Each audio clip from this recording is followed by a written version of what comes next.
Il-Gvern nieda white paper għal konsultazzjoni pubblika dwar il-liġi tal-kondominju li għandha lan li tħares id-drittijiet u dmirijiet biex is-soċjetà tgħix aħjar. Dan tħabbar f'konferenza tal-aħbarijiet mill-Ministru għall-Ġustizzja Jonathan Attard u l-Ministru għax-Xogħlijiet Pubbliċi u l-Ippjanar Stefan Drinzo Azzopardi. Intqal kif fl-aħħar snin ġiet irreġistrata żieda fin-numru ta' residenti f'Malta li jgħixu f'residenzi li huma aċċessibbli minn spazji komuni li responsabbiltà tal-manteniment tagħhom tinqasam b'mod ugwali bejn is-sidien ta' diversi unitajiet separati. Għalhekk fid-dawl tal-iżvilupp urban li għaddej minnu pajjiżna u vitali l-istrutturi legali u regolatorji ikunu qed jirriflettu dawn ir-realtajiet.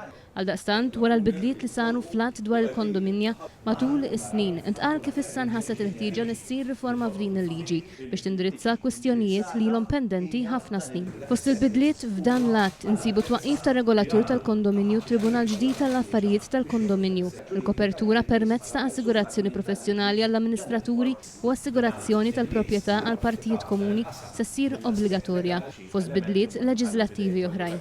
Il-Ministru Drinzo Azzopardi qal kif kien wasal iż-żmien issir analiżi legali fejn issa waslet għat-tnedija tal-white paper. Fost dawn hemm il-ħtieġa li nirregolaw l-industrija ta' nies li joffru s-servizzi ta' amministratur.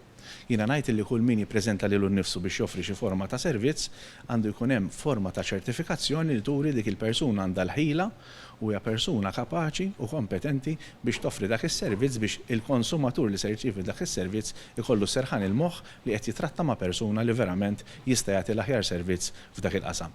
Dan apparti kunċetti oħrajn tal-personalità ġuridika, il-fatt li jkollna alternative dispute resolution u mekkaniżmi oħrajn li nistgħu ngħidu ma' prinċipji u kunċetti li qed jiġu introdotti wara li konna diġà smajna lin-nies fejn hemm bżonn illi l-att attwali tal-kondominja hemm bżonn illi jiġġedded u jevolvi għal ħtiġijiet tal-lum u tal-ġejjini. Il-Ministru Attard qal kif permezz ta' din il-bidla leġislattiva il-Gvern qed jibgħat messaġġ b'saħħtu li l-liġijiet qed jiġu modernizzati mal-bżonnijiet ta' żminijiet tal-lum. Tridu naraw il-feedback tagħhom biex nagħmlu sal-pass li jmiss il-pass leġislattiv li kif qed tajjeb inti mbagħad twassal biex tkun emendata l-liġi eżistenti biex nassiguraw li l-liġi tkun tirrifletti x-xejriet li kien hemm matul is-snin imma wkoll l-esiġenzi ta' kif żviluppaw fis-settur tal-bini f'pajjiżna għaliex nafu li minn żmien żmien dawn ir-realtajiet jinbidlu u rridu nassiguraw li l-liġijiet ta' pajjiżna joffru r-rimedju neċessarju lill-pubbliku.